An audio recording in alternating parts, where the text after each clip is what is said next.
This is day 4 of learning web development with the Odin Project.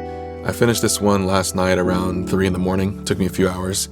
This is the final project before the JavaScript starts, which I'm pretty excited for. The prompt was just a picture. They said, here's how the website should look. Write out all the HTML and CSS from scratch and get all the assets together yourself, so that's what I did.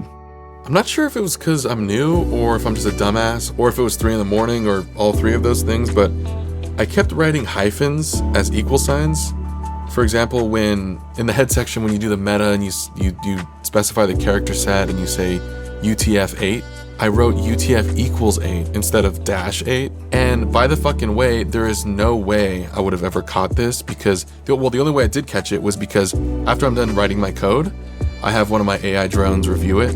And to be clear, I don't have them write any code for me. I don't copy and paste from chatbots or anything like that, because for the entirety of this course, I want to write all the code myself to just double check that I know what I'm actually doing.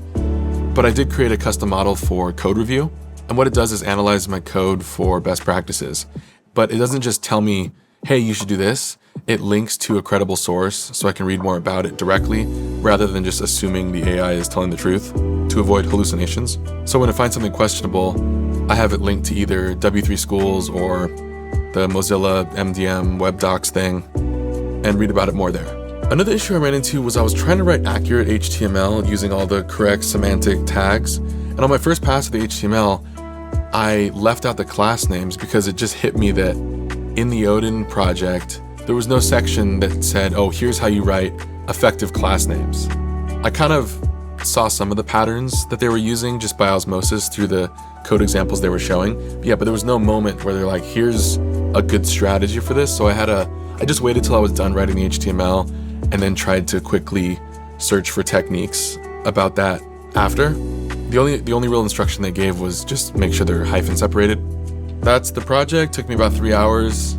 It's not responsive at all, but in the assignment, it just said, lay it out for desktop only. Don't worry about making it work on mobile or anything like that. So that's what I did.